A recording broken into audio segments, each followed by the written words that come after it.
All right, Chelsea fans, welcome back to another episode. That's right, on the London is Blue podcast. Hopefully, your favorite Chelsea podcast out there and a part of the Men in Blazers Media Network. If you're watching or listening to this one on the 25th of December, if you celebrate, Merry Christmas to you for our special preview of Chelsea's Boxing Day fixture against Fulham. A huge opportunity for Chelsea to rebound after a bit of a dismal draw against Everton. You know, if it's a preview, we've got our good friend Sam, CFC Central here, and we're going to be breaking down how Fulham have been playing recently, any key items in terms of personnel that we should be considering, players who are available, unavailable, talking about the style of play and looking at some weaknesses that Enzo Maresca and the team might look to exploit on the day. But Sam, as we get into this one, it's almost a good thing that the Everton preview got eaten up by our recording platform, because it saved us some very big blushes and would have earned us some coal in our stockings if those predictions actually had made it out into the world. So, just thank you, recording platform, for failing on that one. I mean, sometimes, the Lord works in mysterious ways, but yeah, I was quite optimistic, and I was hoping for the 2-0 prediction to come to fruition. But, Goodison Park, can you do it on a cold, wet night in Merseyside, sort of like Juju coming into play, and didn't quite work out for us. But it's a bogey fixture, so we can hopefully nudge that aside and look forward to this one with like renewed spirits, with all the Christmas cheer coming our way. Well, it does look as if rain may be in the forecast for London on the day of the match. So, 20% odds at this point. So fingers crossed it is not as wet or as windy as it was in this one. But look, it is a match against Fulham. And, we'd be remiss if we didn't talk about the fact that Fulham actually have been a pretty reliable side this season relative to maybe how you viewed Fulham previously, as it looks here. They are 9th in the Premier League table at this moment when we're recording, 25 points, only 2 behind Man City in 7th, as everyone predicted at the beginning of this season. They have scored 24 goals across 17 matches that they played. They have a record of 6 wins, 7 draws, 4 losses. They've allowed 22 goals in, so they've got a +2 goal differential. And again, they are equal on points with Brighton, but a superior goal difference, and just a point behind Newcastle, 2 points behind City, and 10 points behind Chelsea. So in general, this is kind of who Fulham is in the Premier League currently, Sam, right? They're a team that is very comfortably mid-table, potentially at times pushing a little bit further forward. Maybe some of that better start they had this season has resulted in a little bit of a cool down over their last 5, 4 draws and 1 win within that time period. And, they have played some, I would say, better teams in that regard. They did get a 1-1 draw versus Arsenal. They had the 2-2 draw against Liverpool, though it did have that red card incident, so we consider there.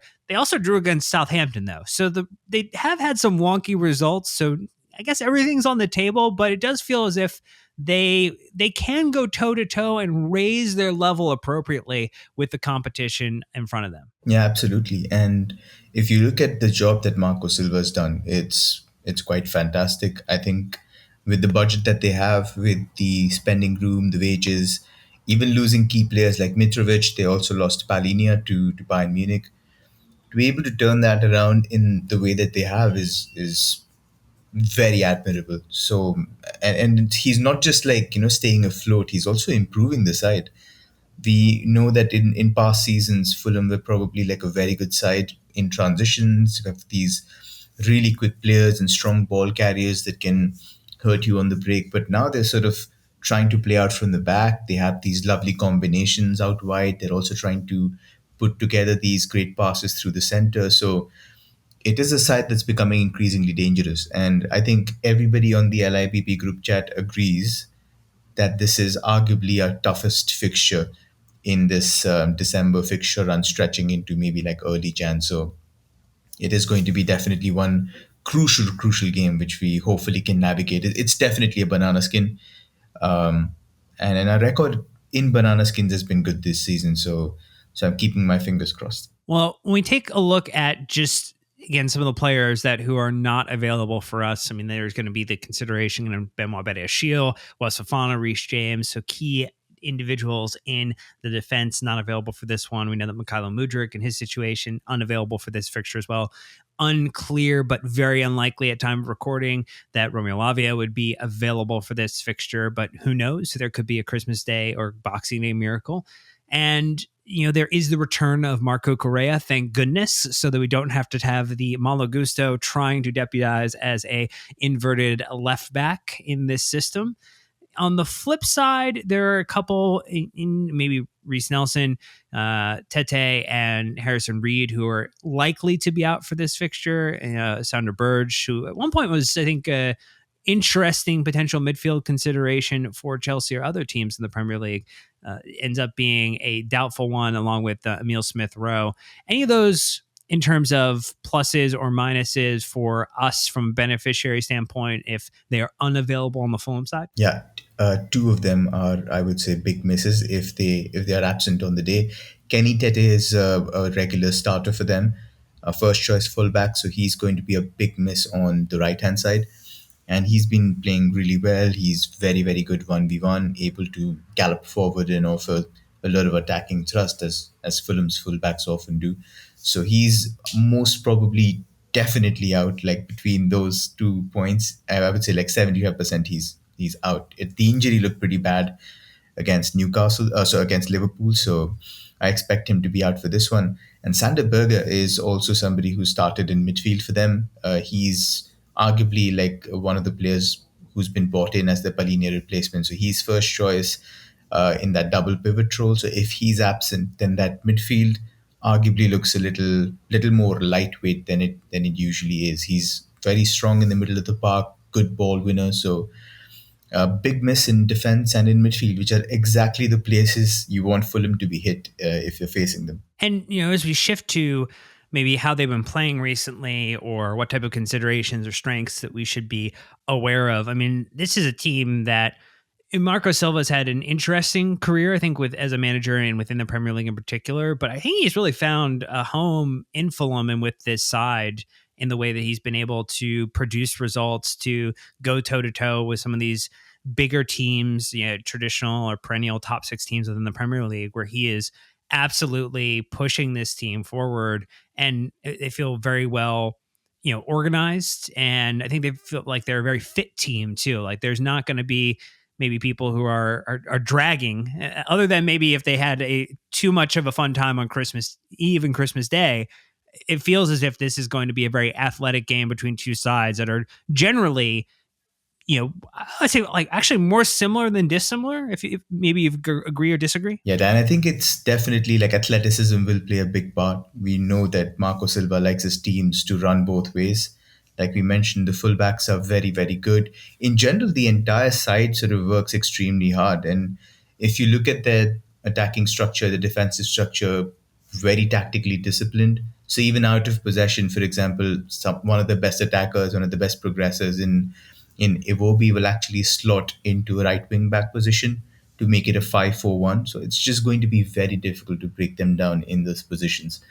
So yeah, I think it's maybe a battle of attrition. Let's say that their first half record in terms of scoring as well as letting goals in is very good. So I don't expect it to be a very open first half. Maybe a little cautious, but second half is, I think, where it will become, very apparent which team is fitter, which team wants it more, which one is trying to take the bigger risks. So I think it'll be definitely a game to watch from the 60th minute onwards. That's where I think the money will be made. And maybe just any other thoughts around, the way that they attack. They definitely feel like a very wing heavy side in the way that they operate. I think for, myself and other individuals who are maybe U.S. nationals or U.S. national team fans with Anthony Robinson and the way that he plays, know how well he has been playing potentially for Fulham and absolutely are enjoying to see that. Maybe we don't want to see that in this match in particular, but it feels as if that they are going to be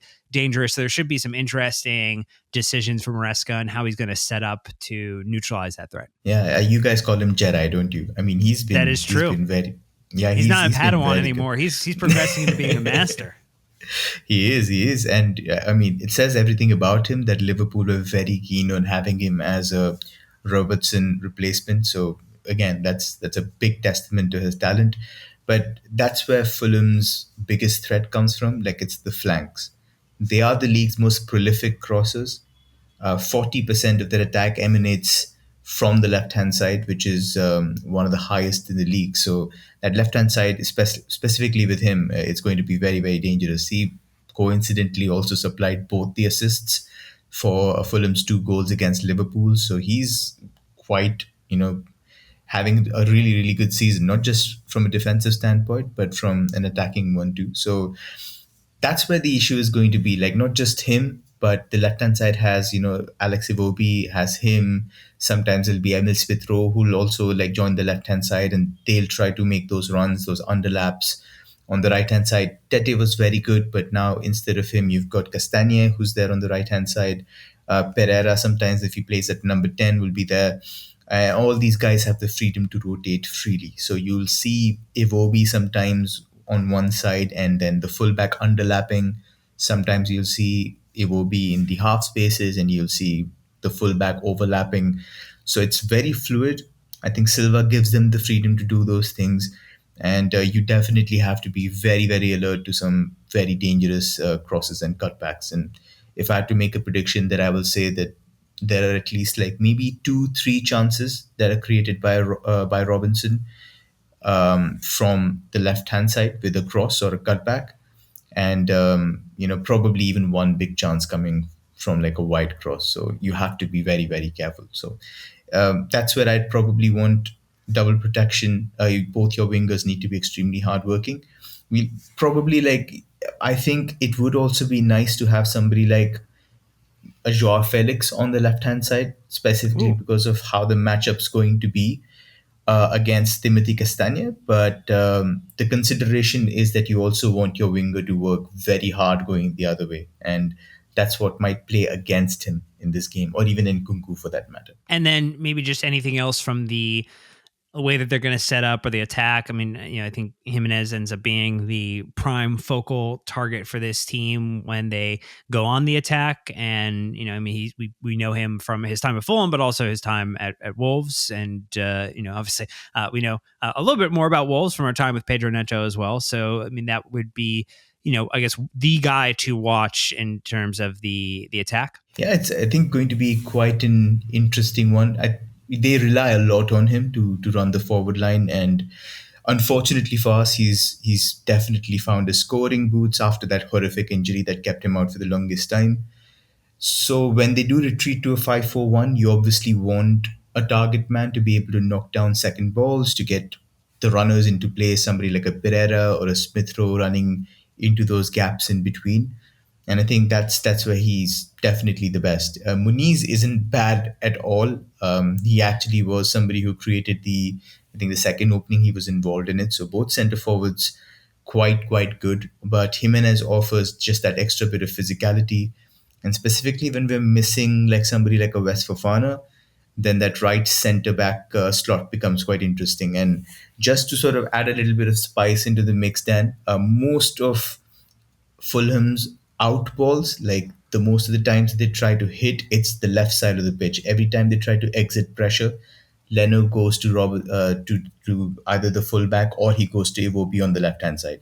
Even when he's trying a long ball, most of the times by default he seems to target the left hand side of the pitch. So whoever it is that plays on that right hand side, whether it's Disasi, whether it's Tosin, hopefully it's Tosin after that great performance, you have to get tight to him. You have to kill every single aerial ball that comes that way, and you have to be extremely aggressive. So that's something that you have to do, because if you can cut out those second balls, then you eliminate a lot of those dangerous transition out balls that Fulham try from the back. And if we flip to talk about maybe what are the weaknesses or the two or three areas that Maresca is going to pinpoint as opportunities to strike or to take advantage. I know we mentioned a little bit about potentially the midfield being a little light because of some of the player availability. Anything else in terms of categorical areas where Chelsea would be the beneficiary based upon how this Fulham team sets up? Yeah, the absences would be quite big, like we mentioned. I think Berger, if he's absent, will be a big miss. Tete, if Castagna is playing, then there's every single chance that whoever it is on the left hand side should be targeting him. Robinson is good 1v1. Salah gave him a lot of trouble though, but Salah is again like an otherworldly freak. But somebody like a Madueke or Neto on the right hand side would offer an equal amount of pain, I guess. But if you had to target one fullback, it has to be Castagna. I'd also say that the set piece record looks a little vulnerable to me. They haven't scored a set piece goal as yet. I think one of the only sides in the league not to do that, and they've conceded five from set pieces already. Calvin Bassey is quite poor in the air. He's very good in the ground. He's very aggressive, very quick, but in the air, he's definitely vulnerable. So I think you should be targeting him. I'll go ahead and make a prediction saying that there's going to be an in swinging cross or a corner from the right hand side, which targets him specifically, like a cross that targets him or Castagna at the far post, and probably leads to either a big chance or a goal. So I would say you have to target him in the air, even though you've got like not so good aerial presence in the box. I think it's something that possibly works in set piece situations. The second thing is the central midfield looks a little slow. Like I'm not completely convinced by Sasa Lukic, and like Berger is not there, so it'll be interesting to see if it's Tom Kenny, if it's going to be Alex Iwobi that plays in the double pivot. But it can be exploited in certain situations, especially when they're stretched. So when you do have the opportunity to release the ball quickly from a goal kick, or you got a transition opportunity, you should try to target those players. You should go through the center. You should get your best ball carriers to run through that area, and you might win some interesting free kicks or even some good yellow cards early on in the game. So that's something that I would target. And the third one I'd say is like they look quite prone to long shots, Dan. They've conceded 7 goals from outside the box already, which is a pretty freakish number. That's almost, I think, the same number of goals that they've conceded from inside the box. So if there's an opportunity to take a crack, especially if you've got somebody like a Pedro Neto or Cole Palmer, by all means, take one. Leno isn't a brilliant shot stopper. I think you can get past him. So that's something that I would actively target as well. And maybe shifting gears then to the decisions that Enzo Maresca is going to have to make, and maybe some predictions that we have for this match. We know that Marco Correa will come back into the fold, and had a very, I would say, tragically bad attacking output in our match against Everton, and the less said about that, the better. But is there a attacker that you feel is best suited amongst the three or four that were, or five rather, that were involved in our match against Everton? Which one of them is going to have a get right game here and get a goal or a goal and assist? Like who, would you just bet it on Cole Palmer and ride with what, should be the house bet? Or is there another individual that you think is extremely suited to go up against this side and should find some goodness? Yeah, I mean, Cole Palmer is the easy money. He usually doesn't go many games without a goal or assist. So I think that would be quite the easy choice to make. But I do think that if Pedro Neto does start on the right hand side, there's some assist threat that he can provide. There's definitely something that will come from him. But I also think, like, just from a tactical perspective, if you could bring somebody like a Felix, I mean, I don't have anything against Sancho. He's probably well suited to somebody against Castagna, who's coming in and also offering the passing threat from the left hand side. But from a goal perspective, yes, it would probably be just Cole Palmer, and the assist one probably from Pedro Neto. Although this, like, a set piece goal is not counted out from the realm of possibility. So even in Enzo corner, I think I would probably put good money on that, and hopefully Tosin gives his former employers a little bit of pain. Well, that would all be wonderful if it went that way. Chelsea would be very crucial at this point to pick up the 3 points and to continue having some space between those teams behind us, and also maintaining the gap that we have currently with Liverpool if they were to potentially slip up in any way, shape, or form. Are you thinking that this is going to be a Chelsea win? Are you thinking it's going to be a draw? Or do you think it might be a rare Chelsea loss? Well, I think I'm for the first time during these review series this season. I think I'm quite split. I'll probably, like, my heart says it's going to be a Chelsea win, obviously, like a 2-1 win, a narrow win. But my mind says there's an equal possibility that there's a draw here, like a score draw. or even a goalless draw. Let's say 0-0 or 1-1. But let's go with the heart. End of the year, time for optimism. So we'll say a narrow win. What about you, Dan? You feeling good about this one? Yeah, I think that there's a Boxing Day joy for this Chelsea team not having to travel. I mean, I think unfortunately the home record for Chelsea this season not as good as our away record, and so I'm just hoping that there's a little bit of Christmas, post-Christmas joy in this fixture, that Chelsea walk away, again with this Fulham team is very comfortable, keeping pace. And so if we're going to score a goal, they're probably going to score a goal. And so I cannot predict another clean sheet. 2 consecutive clean sheets in a row does not feel like something you could ask this Chelsea team to provide you. But I think asking for a Chelsea win is perfectly fair. So I like your 2-1. I align with that. That is the way I'm going to leave this one. I think that's the way we're going to leave. Are you going for an ambitious prediction like we always do, like one where we usually could backfire, probably mud on our faces? Ooh. Go for it, Dan. Be optimistic. Let's see what you come up with. Oh, okay. So here's one. If we're talking about former players scoring against their club, let's go with the Tosin free kick routine, corner kick routine header. Gets his first goal. Or gets a goal here at home at Stamford Bridge. That would be, I think, a very fun way to celebrate this one. And we'll see, does he celebrate? Does he keep it calm? He left on a free transfer. I mean, very interested to see what the celebration is. I really rate that. Like, mine's going to be Fulham score first, but we come back and win this one. Well, we will see what ends up happening in this one. This is going to end our match preview for the Boxing Day fixture, Chelsea versus Fulham. We got plenty more content coming your way, so don't forget to like, subscribe, and get involved in the comments on YouTube. And don't forget, we are going back to London in 2025. You can sign up for our trip through XL Tours, link in the description. But until next time, Chelsea fans, you know what to do. Keep the blue flag flying high.